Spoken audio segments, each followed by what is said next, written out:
and straight back into another video. Welcome back to the channel. Last video we showed you how to change your seat, dash top, switch panels and all that jazz, and today we promised you that we would be changing the steering wheel. Over in the passenger seat we have this nice aftermarket omp unit. It's also got a Momo Boss. They're expensive, I'm not gonna lie. Steering wheels are about 150 quid. This steering wheel Boss alone is about 80 quid. But as you probably noticed, it's got two tabs here, and that is for turning off the indicators when you're going around bends and you've got your indicators on. And it's also, if you use the cheaper ones, which are about 20 quid, the Hub Sport ones, they can also mess around with your steering angle sensor and throw lights on the dash and do all kinds of weirdness. So we're going to get straight into it today. There's the horn that's going to be on the steering wheel, and we've got two more of the airbag resistors, and they will be going in, and we're going to show you how to do it all. You're welcome.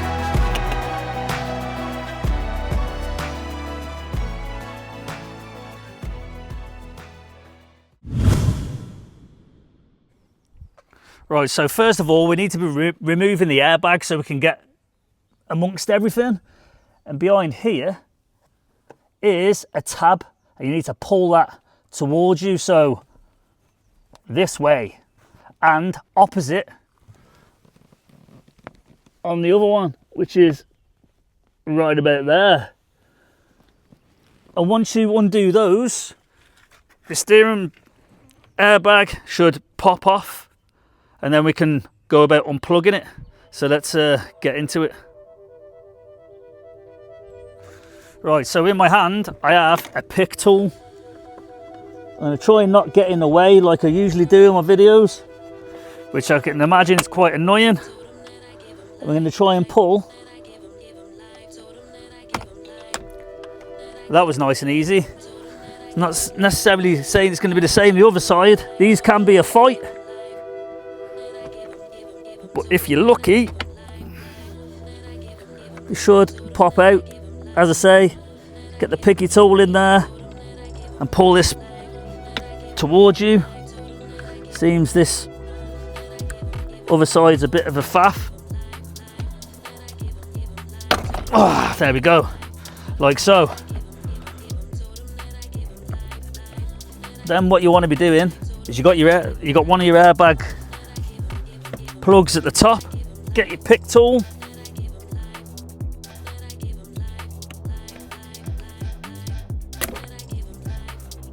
Horny devil. Pop this off. Hopefully it doesn't go off in my face. Unclip it like so. It should give you a little bit of room to maneuver to the bottom one.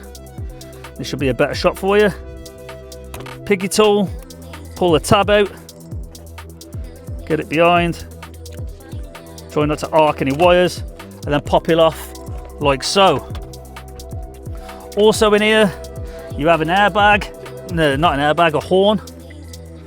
I'll try and show you now.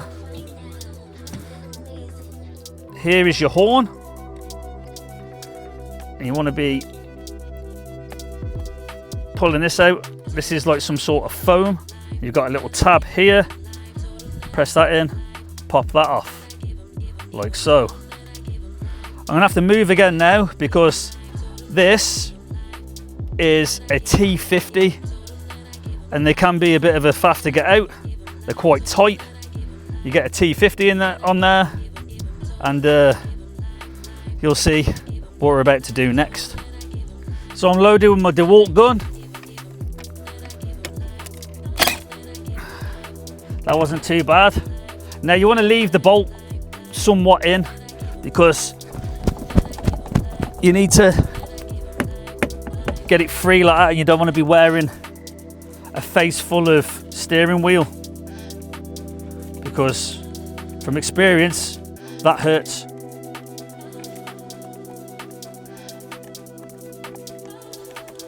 So we're going to undo the T50, get the bolt out the way. We're going to feed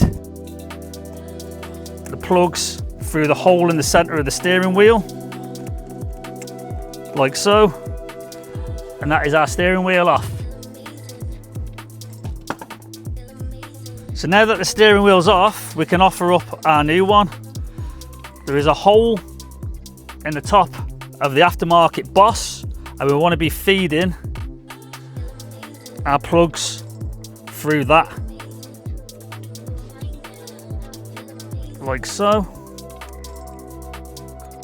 There's not a lot of room in here, it will get quite tight. And this is our steering angle sensor. Well, the steering angle sensor sits behind that, but some of you call it a squib. You don't want to be damaging that because they can be expensive.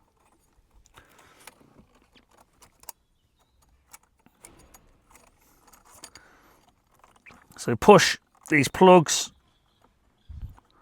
through the center of the steering wheel. Easier said than done. We've got one through that seems happy. Try and fit the horn through. We've lost this one down here somewhere.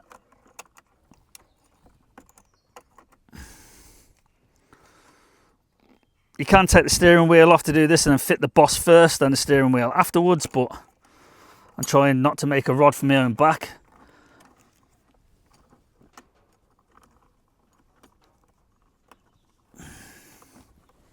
Anybody want to be my cameraman?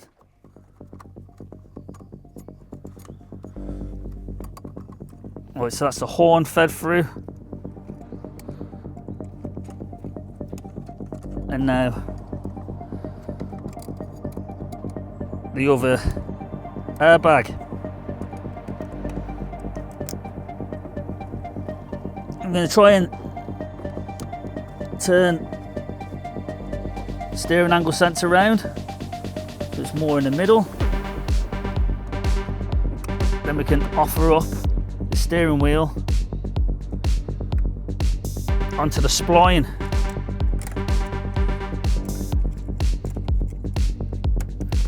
See where that wants to live.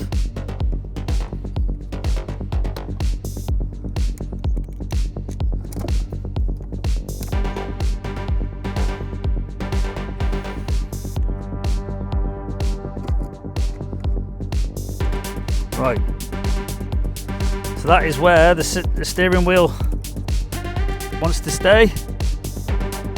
Then we're going to put the T50 back in.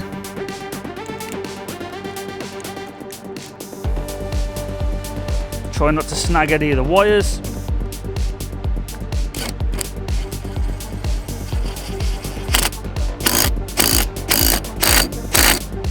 So that's nice and tight. Now we've got our airbag plugs and we want to be fitting our resistors like so.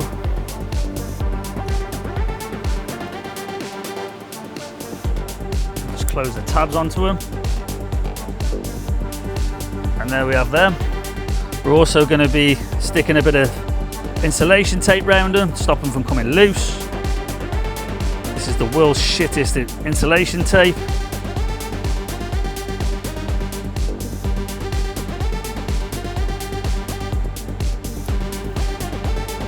Remind me in the next video to buy some good insulation tape, which will make my life a lot easier.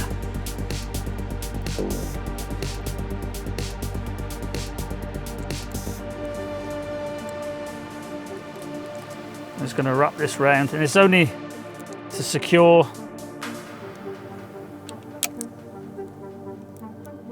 the resistor to the plug.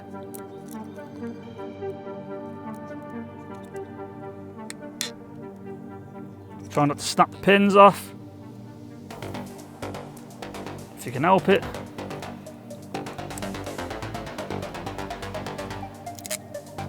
Doesn't have to look pretty, but it does have to be secure.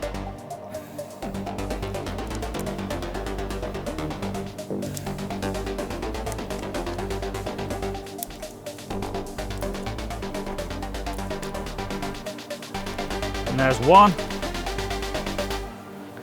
Go on to the next. Put that back in the steering wheel out of the way.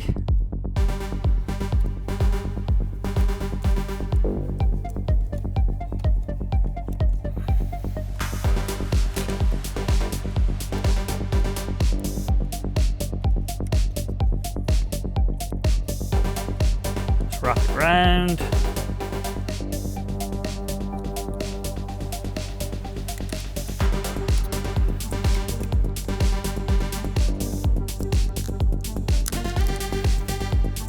Tear it off, and that's our secondary one. We can feed that into the steering wheel.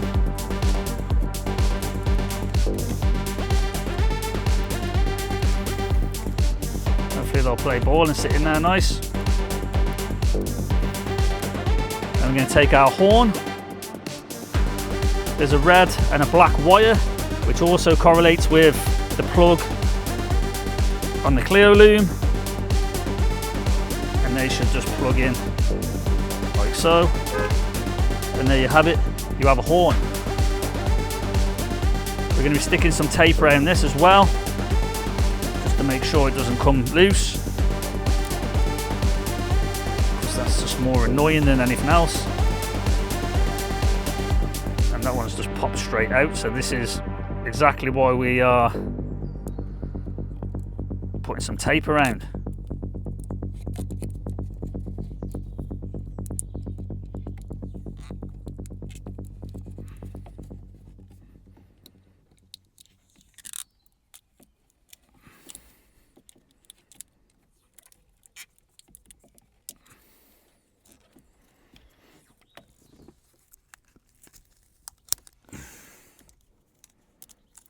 Press a button, doesn't work. So it's obviously come loose. All this shit always seems to happen on camera, which is quite funny. Frustrating for me, but probably funny for you. So we've got to take it all back off again. And if it wants to carry on being a knob, I'll cut the plugs off and I'll actually solder them in. And the black wire has come undone. There we go. As I said, more annoying than anything else. Yeah. That's on. We can feed that into the recess. And both of them fucking fall out again. Pardon my French, but we're in a French car. And this is super annoying. But I suppose it's entertainment value for you, watching me pull my hair out. I don't know why they don't sit in there.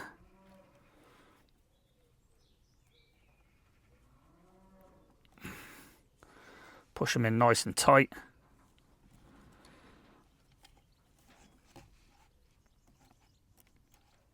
Which they're not going to sit in there nice and tight. So, looking like plan B. After a lot more messing around, it has actually decided to stay in there now. So, we'll take that.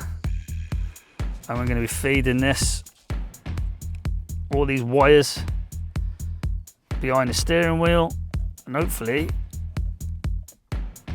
that'll sit in position. Horn still works. And we have our new steering wheel, winning.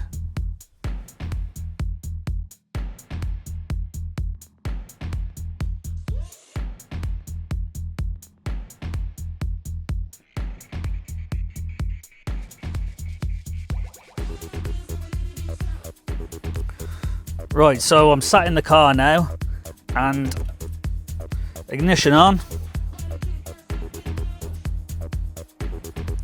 We still have an airbag light. I was thinking, well, why is that? Then I went around the seat belts and I noticed the seat was broken here. There's like a little clip like this side, which is seat belt. sits inside. Well, this one's broken, and if you have a look, the pretension has gone off, so we need to change that, and we're going to do that in this video also. We have to take this plastic cover off. There's a trim panel up the top, which is here. We need to take that down. Headlining's all manky and hanging down, which is disappointing because they are a pain in the arse to change. We're gonna have to drop the seats down, take this panel off, and there is a 17mm, I believe, down here, like so. We need to take that off first of all. Try and drop the seat down, and get this out of the way. As you can see, it's broken the plastic here, so it must have been a hell of a jolt, and that would have been the same impact which set the driver's seat airbag off. So let's get amongst it. So down here we've got our 17mm.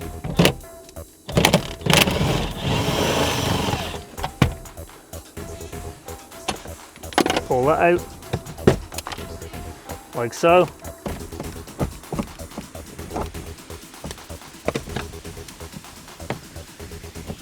As you can see, that's well locked out of there.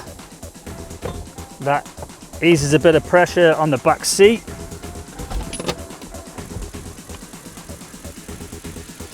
I'm stuck. We're going to take this interior rear plastic out and get at the actual seatbelt mechanism, and let's replace it. Right then guys, what we got here is this interior rear plastic, and there are two T20s. There's one there, and there's a lower one here. Don't lose your screws.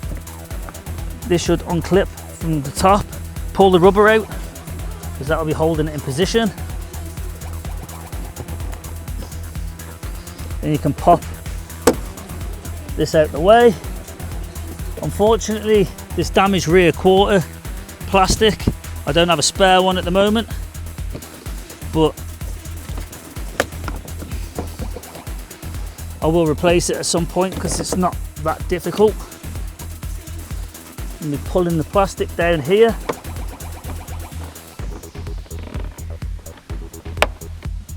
Pops off there, and there should be some clips.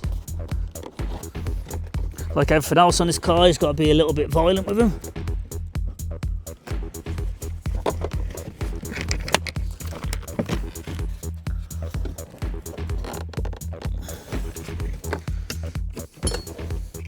You can actually get to it here, but I want to get it out first.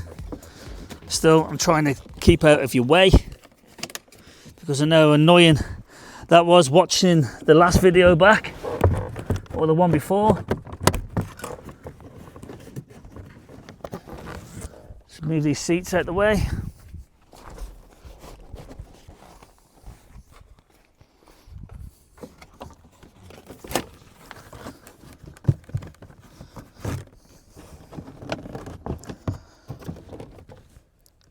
There's another T20 in there.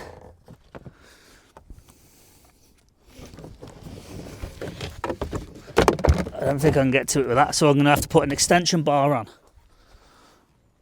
So I removed this T20 behind here. I didn't want to dwell too much and be in your way. This just peels up out of here.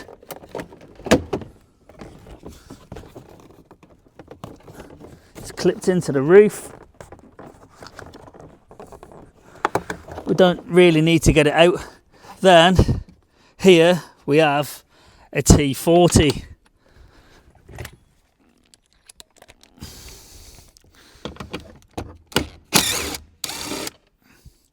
Like so. The T40 then pulls out.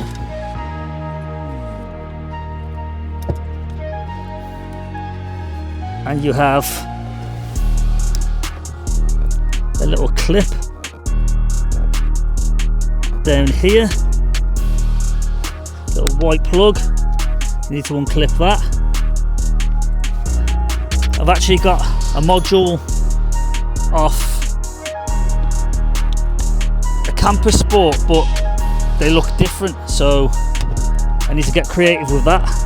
So I was thinking, once I've took the other Clio one off, that it should have a pretensioner on, but it seems that it hasn't.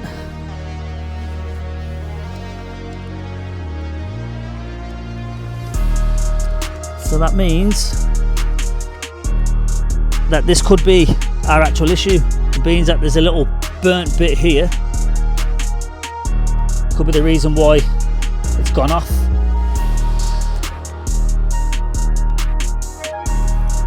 Oh, so there's a little tab at the back, the clip, and that pops out of there. Then you can pull your seatbelt through the plastic, give it a bit of jiggery pokery, and out she comes.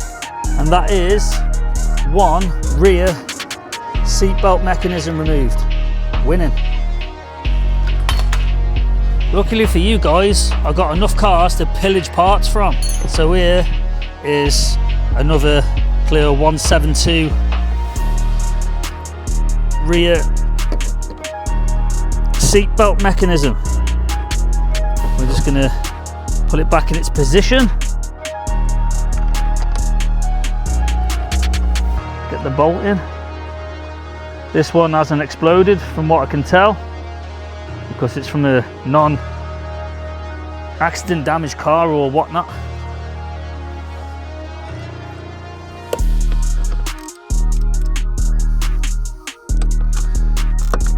We're just going to put this in and then hope for the best. So the T40 is going back in now.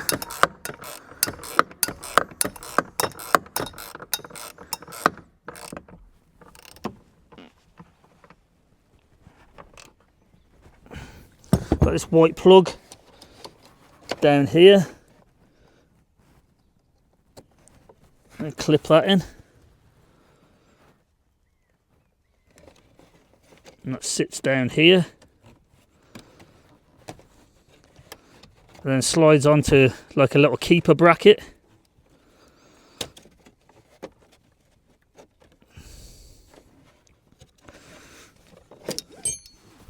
Right, so that's a better sign straight away.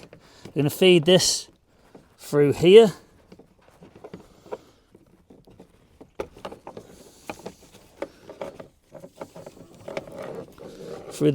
Back through the plastic.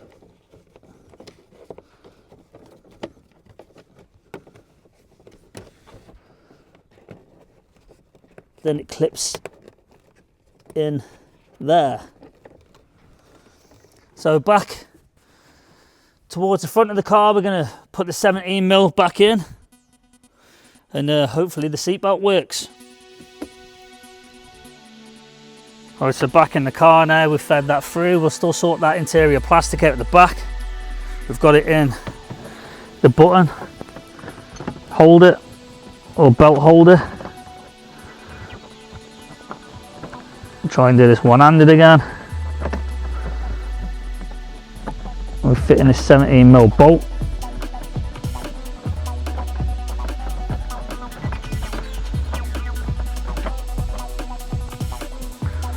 Like so. Tying up with our fingers so it sits in its correct orientation.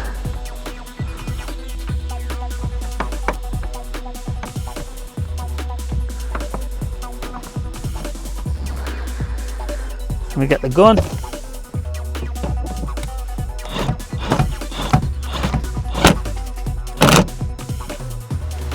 And that's tight.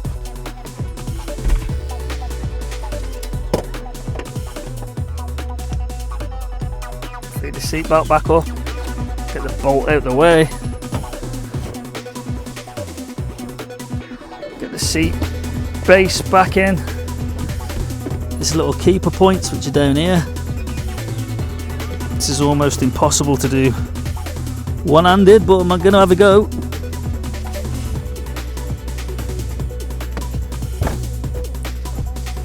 No, but you can sort of get the gist of how it goes. Just going to put this back in.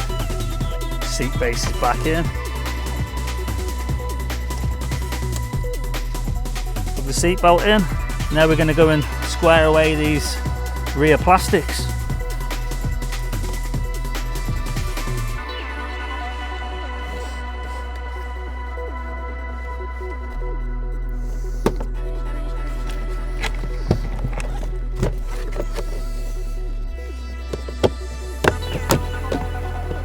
Should all just clip straight back in, like so. Put your rubber back in, and you've got your two T20s to go back in.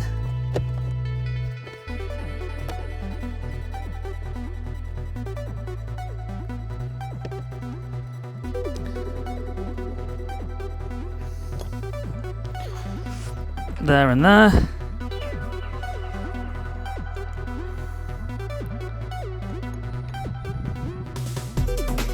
I wonder why the Camper Sport rear seatbelt hasn't got a pretensioner on it. Because they're not fast. I mean, it's a newer car. The one we took that other seatbelt out of was a 57 plate, so it's one of the later Clios. One of the last ones they did in the Mark II.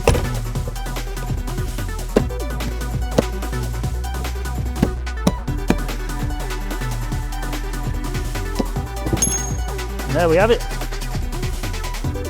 Right, car's been brought back inside because of late I think we're having some sort of scene from Jumanji when it comes to the weather, because it can be sunny, then all of a sudden it's pissing down, then we're getting sleet and hail and all types of shit.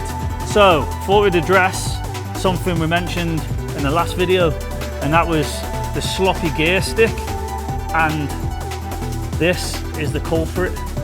It is a spring that helps the mechanism stay tight, and eBay, you can find one of these, a replacement one.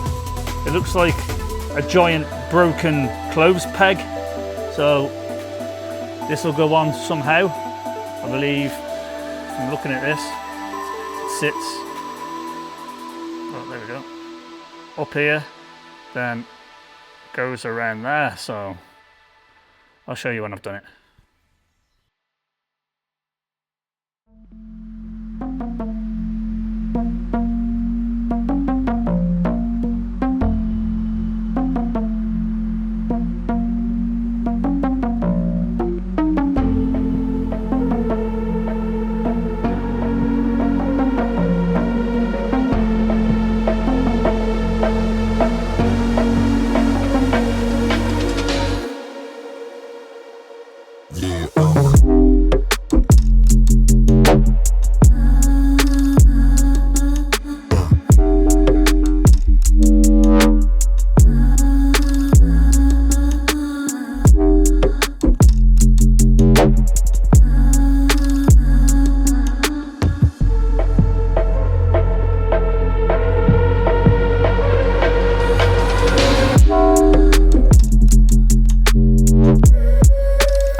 Basically, Camera's being a dick again.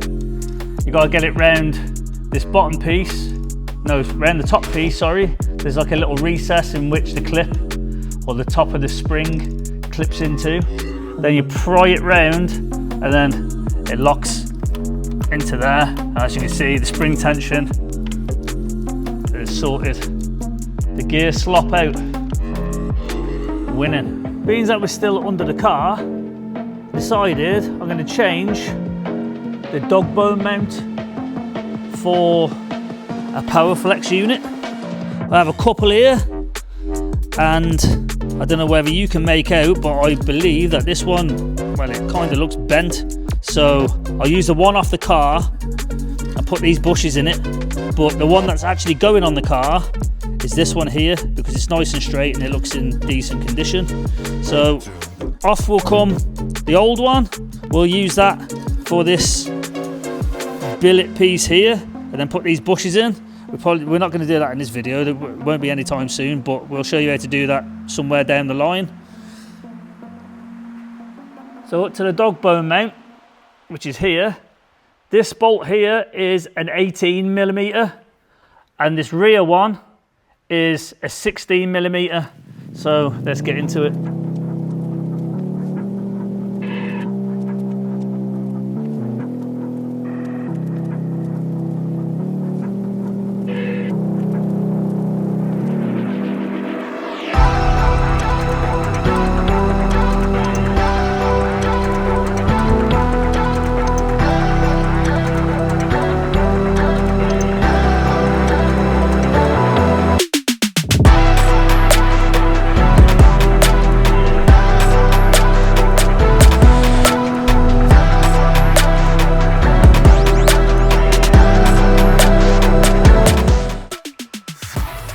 Right, so that was a nice little easy swap over, didn't take no time at all.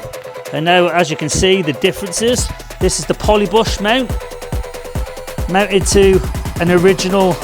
These are called engine stability mounts, or rear lower engine stability mount, also known as a Dogbone because of the sort of shape.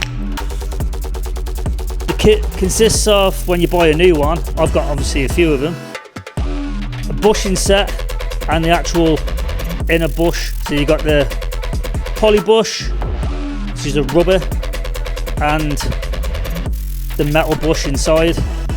People either burn these out and then press out the metal, or you can drill them out, or whatever way you want to decide to butcher it out, as long as you don't damage this bit, because you need to use the original unit. You could probably whack this out with an hammer, just be careful you don't damage it. This one's bent very clearly, you can see. Hopefully you can see, but it's definitely bent. So the one that's gone on the car is not bent, and this should help the engine take up a bit more vibration and make it feel a little bit more sporty and responsive. So there we have it, guys. That's the end to another episode. A few more tips, tricks, mods and fixes sorted on the Clio. Still hadn't had a name, so I'm just gonna put you out of your misery because no one stepped up and give it a name. I'm gonna call this car Annabelle, and if you don't know why, there's a cursed, pretty much world famous cursed doll called Annabelle, and it's supposed to be possessed, so it's gonna be a fitting name. Fits the themes that I go with my cars. So there you have it. The car's name's Annabelle. Simple as that. Anyway, please like, share, subscribe, and comment, because I like to hear your feedback. I do like to help people as well. People ask me in the comment sections all the time about how to fix certain things. I'm always there and try and give you guys as much time of my time as possible, and I reply fairly quickly. So hope you enjoyed the video. I'm not trying to make every single video on this car an hour long, because it becomes a nightmare to edit. The last couple of videos I loaded took about 3 days because it was in 4K, and they were hour-long videos, and they were about 3 days each to actually upload onto the platform, and that's no good for you or me. So there we are. Have a good one, and we'll see you on the next one. Adios.